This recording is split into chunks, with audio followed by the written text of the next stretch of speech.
La industria de la televisión chilena, tal como ha sido buena, también ha sido mala. Lleno de programas que se mantienen netamente por el chisme que comunican. De todas formas, esto funciona como un espejo de la sociedad, ya que si eso se seguía mostrando era porque la gente simplemente lo quería ver. Entonces llegas del trabajo, de una rutina cansadora, quieres quedarte a ver una película de drama donde los personajes son complejos y donde tienes que pensar mucho, o simplemente quieres desconectar su cerebro y simplemente reírte de cosas estúpidas. Aún así, teniendo todos estos problemas en contra, el séptimo arte de alguna forma sacó a flote todo lo que quería criticar sobre la sociedad chilena, y es ahí donde nace una de las joyas de la televisión chilena, que sería la serie de El Reemplazante, lanzada en el 2012. Fue creada por Javier Bertozzi, Nimrod Amitay e Ignacio Arnold, con un total de 12 capítulos en su primera temporada, porque sí, hay 2 temporadas, pero en este video vamos a estar hablando solamente de la primera temporada. El Reemplazante es un drama que relata la vida de Carlos, un operador financiero con un futuro prometedor. Su compañera Rosario es hija de su jefe y a la vez su amante, y después de hacer perder mucho dinero a la empresa, es enviado a la cárcel. Al salir debe reinventarse y logra encontrar trabajo como profesor de matemáticas en un colegio público donde su papá Dionisio y su hermano Pancho también trabajan.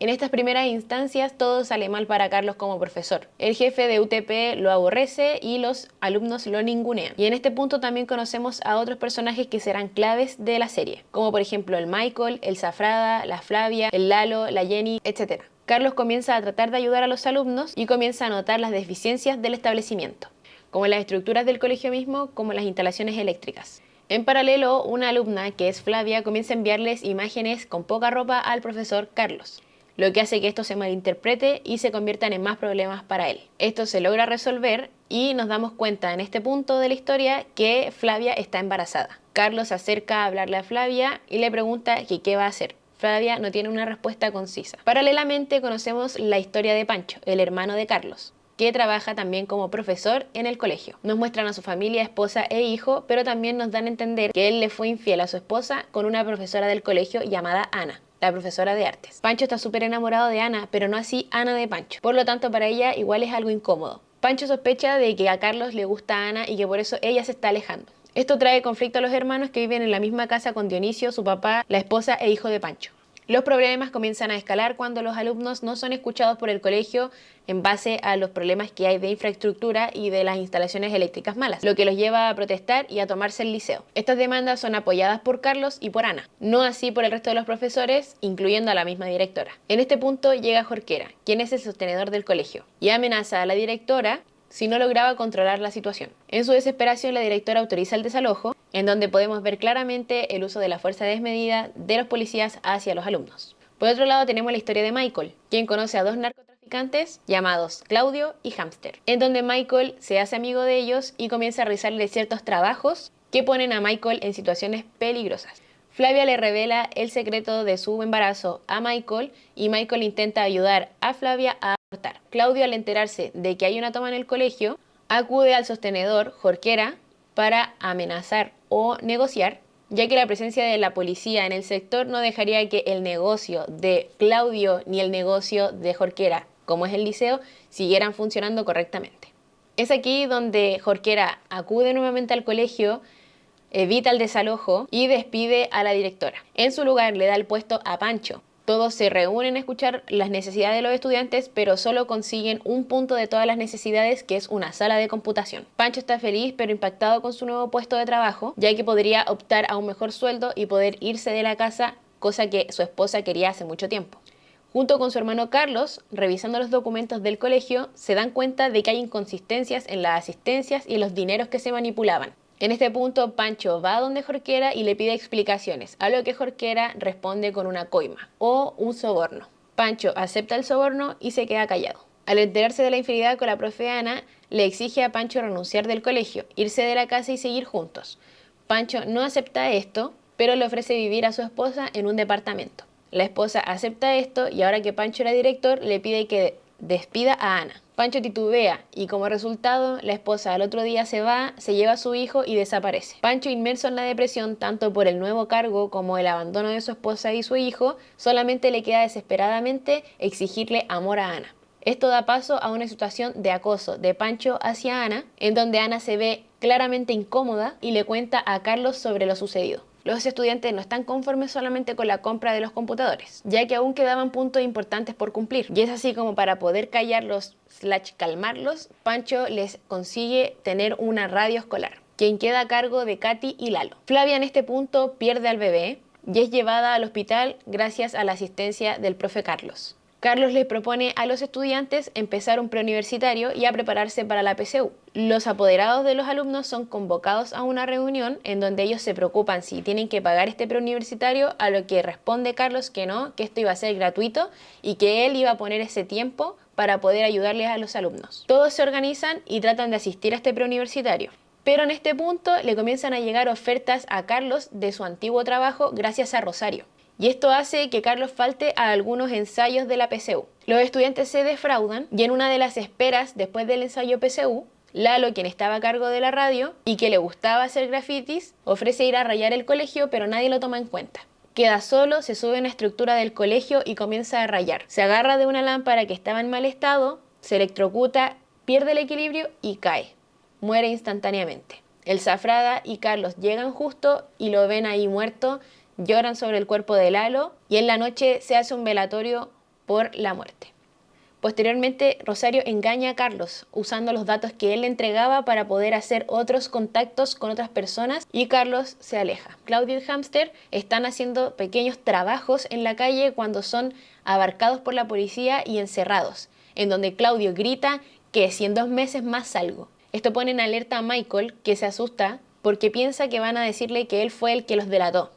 Buscando esconderse, llega a la casa del profe Carlos, quien lo mantiene ahí al menos unos 2 días. Luego de que Carlos se entera de que su vida también puede estar en peligro, le pide a Rosario poder albergar a Michael y a su hermanita. Y Rosario acepta. De todas formas, Rosario demuestra que está insegura con estos niños en la casa, pero Michael le habla a Rosario diciéndole que él no es un ladrón y no quiere que tampoco traten a su hermana como tal. De aquí, Michael y Rosario nace una pequeña amistad de 2 mundos completamente diferentes. Otro líder de la población es asesinado y con eso Michael queda libre de culpa. Vuelve al liceo. Los alumnos logran rendir el ensayo PSU sacando un puntaje nacional y además por el apoyo que Ana le había entregado a Carlos, que esta noche culminaba con una noche de romance. Michael le comenta a Flavia, con quien tiene un pequeño romance, de que debe irse a Calama ya que su mamá está allá y está echando mucho de menos a su hija menor. Y también a Michael, por supuesto. Aquí Flavia se enoja, cómo él no puede ir a dejar a su hermana y volver, sino que cómo iban a mantener esta relación a distancia. A raíz de la muerte de Lalo, los estudiantes arman una demanda colectiva hacia el colegio. Esto hace que Pancho colapse y se va sin previo aviso. Con todos los problemas existentes, el liceo lo más probable que cierre y todos los alumnos serían derivados a liceos diferentes de la zona. Para salvar el liceo, Carlos usa sus conocimientos financieros y le propone a los alumnos y a los apoderados comprar el colegio, con una cuota muy baja por cada persona y en donde había una suma de dinero que faltaba, donde Carlos propone colocar él de su bolsillo ese dinero faltante. Bueno, ahora vamos por punto. Una vez con el resumen hecho, quiero comentarles lo que pienso acerca primeramente del guión.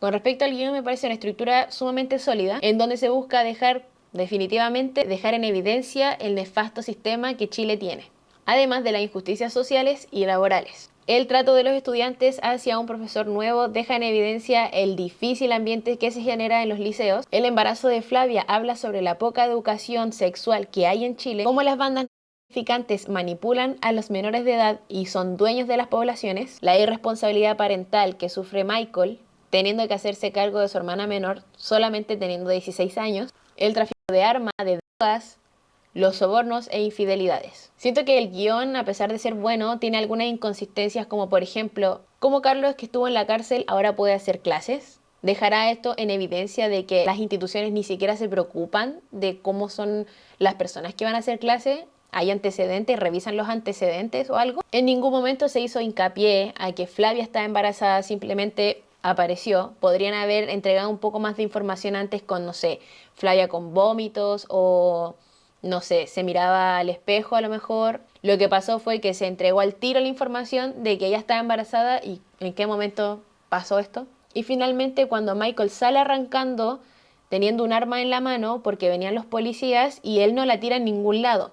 y después de varios días él la va a buscar como al lado de un poste. Entonces en ningún momento se hizo ningún guiño de que Michael había tirado la pistola en algún lado y de repente apareció sospechoso.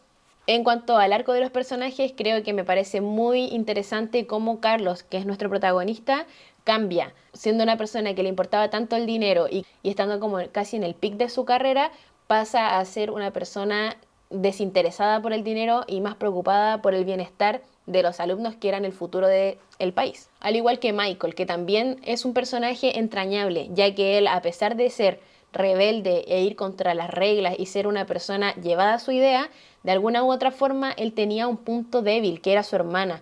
Y el último personaje que quiero destacar es Claudio, que a pesar de ser un narcotraficante, él no perdía sus modales o no perdía sus valores, volviéndolo un personaje entre comillas cómico y volviéndolo también contradictorio.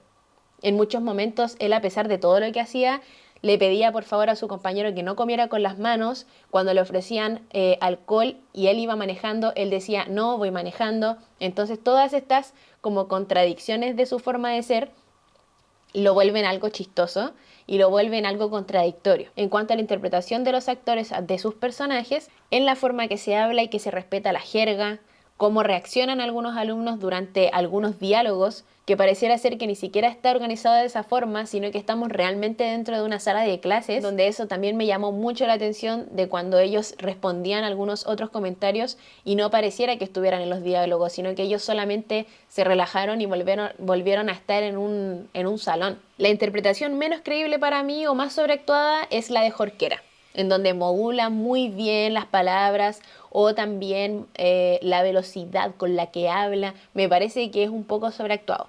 Ya pasando a los aspectos técnicos de la serie, me parece que la dirección es digna de destacar. Se nota que cada uno de los actores está súper cómodo en su personaje y su interpretación, lo que vuelve este ambiente más creíble. No estoy segura si en las escenas se ocupa más de una cámara, lo que yo creo que sí. Por lo tanto, en una situación se pueden tomar varios puntos de vista de lo que está pasando y diferentes reacciones.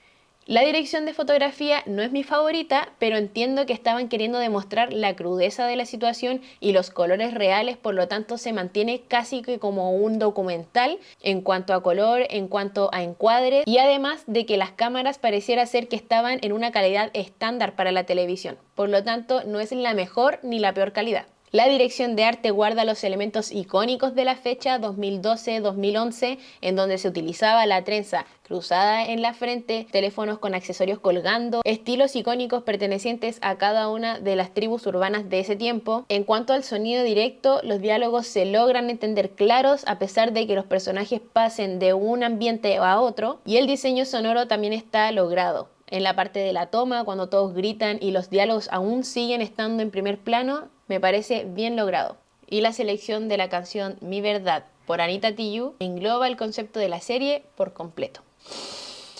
Y sin nada más que agregar, a esta serie le doy un 9 de 10, muy bien lograda, usando los problemas que atravesaba en ese tiempo la sociedad para crear una gran serie de televisión que genera críticas desde las historias cotidianas y desde personajes reales. Véanla gratuita en www.cntvplay.cl. Chao.